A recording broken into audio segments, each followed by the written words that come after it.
Hello, my name is Adinda Yuniawan. My student ID is 33220147. Today I want a presentation for midterm exam for subject poetry appreciation analysis poem. So first one is definition of poem. Poem or poetry is a form of literary expression that typically employs hackneyed language, rhythm, and imagery to evoke emotional responses and convey ideas. Poems can vary widely in structure, style, and subject matter, but they often utilize techniques such as metaphor, simile, rhyme, and meter to create vivid and memorable experiences for readers or listeners. So this is the poem that I will analyze. Poem 1, the title is There Is No Death.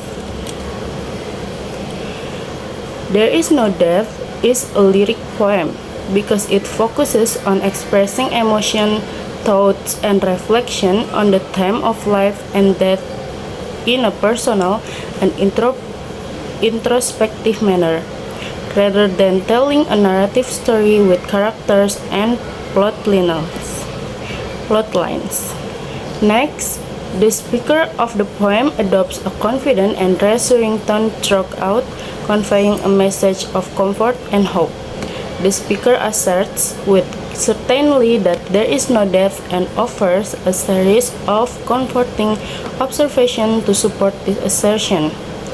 Next, the tone is gentle, soothing, and optimistic, aiming to alleviate the fear of sorrow associated with the concept of death. So, next, there is figure of speech. The first one is hyperbole. Hyperbole 1. The stars go down to rise upon some other shore. This line exaggerates the idea of stars going down when they actually set below the horizon.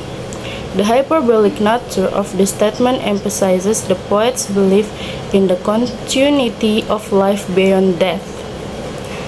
The hyperbole 2 is, and bright in heaven's jeweled crown they shine forevermore. This line exaggerates the eternal brightness of stars in heaven's crown. While stars do shine for incredibly long periods, describing them as shining forevermore is hyperbolic, emphasizing the enduring nature of life after death. So next, there is metaphor. The metaphor is the dust with thread shall change beneath the summer showers to golden grain or mellowed fruit or rainbow-tinted flowers. In this line, the transformation of dust into golden grain, mellowed fruit, and rainbow-tinted flowers serves as a metaphor for cycle of life and renewal.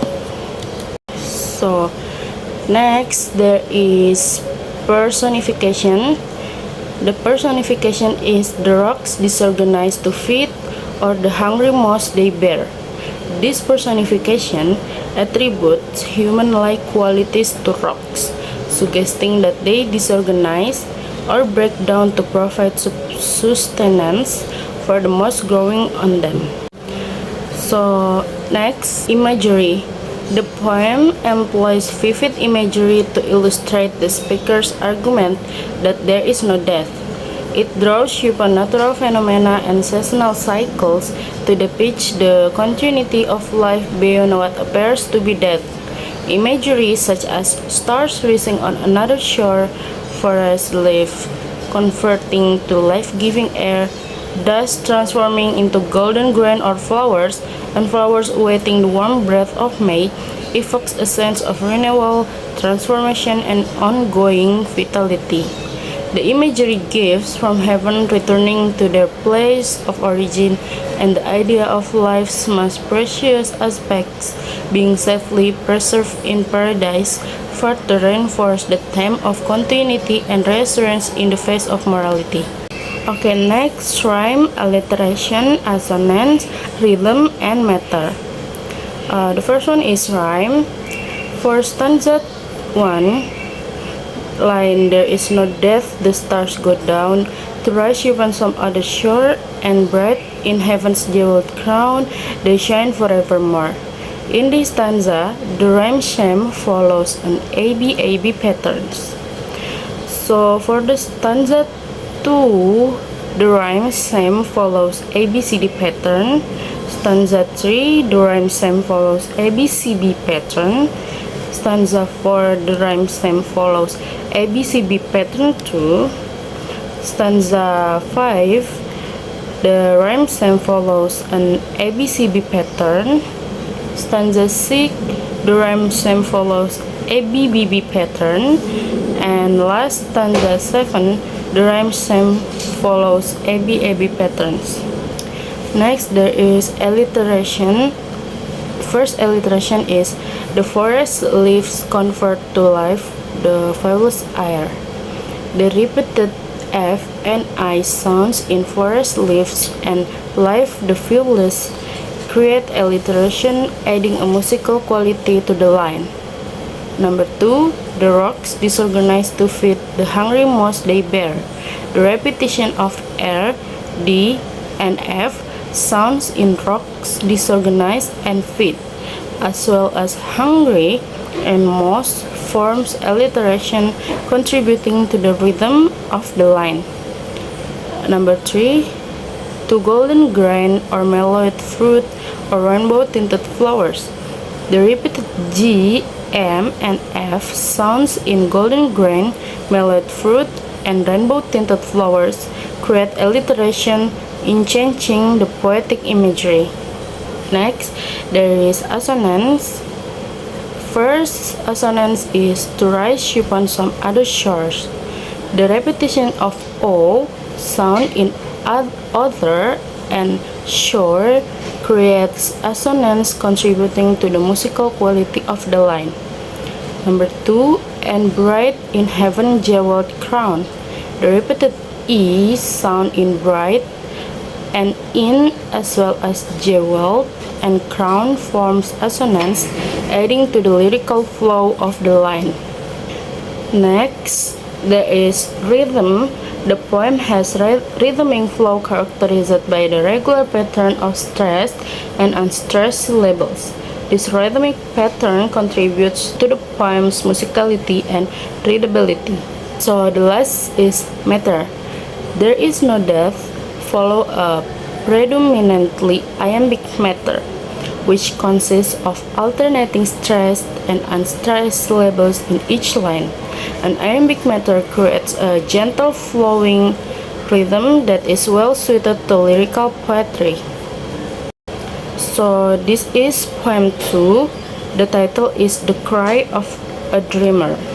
The Cry of a Dreamer fits the characteristic of lyric poetry too, as it focuses on expressing the poet's emotions and reflections in a personal and introspective manner, rather than telling a narrative story with characters and plot lines.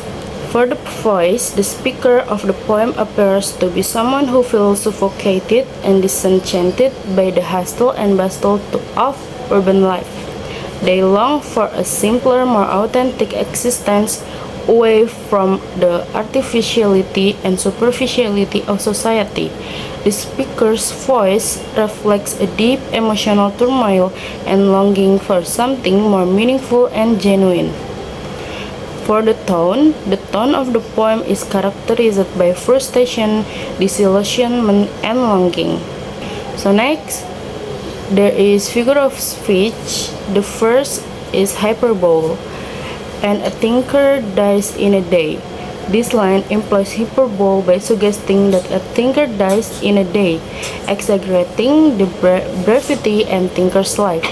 It emphasizes the contrast between the enduring nature of a dreamer's life and the fleeting existence of a thinker. Next, there is metaphor. For a dreamer lives forever and toiler dies in a day. This line uses metaphor to compare a dreamer to someone who lives forever and toiler to someone who dies in a day. It metaphorically represents the enduring of impact of a dreamer's imagination and ideals compared to the ephemeral nature of a toiler labor. So next there is personification. Oh, the little hands too skillful and the child mind choked with wits. The daughter's heart grown willful and the father's heart that bleeds. In these lines, the poet personifies the child mind by suggesting that it is cooked with wits, attributing human qualities of growth and struggle to the mind. Similarly, the father's heart is personified as capable of bleeding, conveying the emotional pain experienced by the father. Next, for imagery, the poem employs vivid imagery to contrast the congestion and anonymity of urban life, depicted as crowded hives of men, with the superficiality and deceit symbolized by showy seeming facets lined with shaming. It contrasts the ostentatious lifestyles of the wealthy with the humble endurance of poor, emphasizing that true contentment lies not in material wealth, but simplicity and perseverance. Next, rhyme, alliteration, assonance, rhythm, and meter. For rhyme, for stanza 1, I am tired of planning and toiling in the crowded hives of men, heart weary of building and spoiling and building again. The rhyme scheme in this stanza is ABAB. And for stanza 2, the rhyme scheme is ABAB2. Overall, each stanza follows a consistent rhyme scheme that is ABAB, which contributes to the poem's musicality and structure. Next, there is alliteration. From the sleepless thoughts endeavor, the faces lined with shaming, for a dreamer lives forever and thinker dies in a day. Alliteration occurs when words in close proximity begin with the same consonant sound as seen in the repeated initial sound of sleepless, thoughts and endeavor, faces lined and shaming of a dreamer and dies. Next, there is assonance, toilet and spoiled in stanza 1, crowded and men in stanza 1-2, seeming and line in stanza 3, patience and leaves in stanza 3.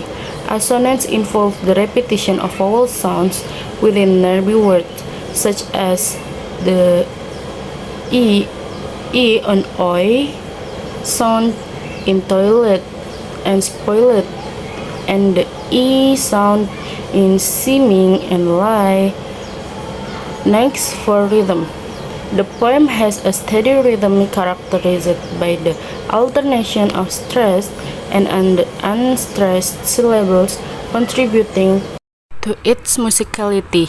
For instance, I am tired of planning and toiling has a regular beat with alternating stressed and unstressed syllables. And the last is meter. The poem follows an iambic meter, with each line typically consisting of alternating unstressed and stressed syllables. So there is my presentation for poetry appreciation subject for analysis poem. Thank you.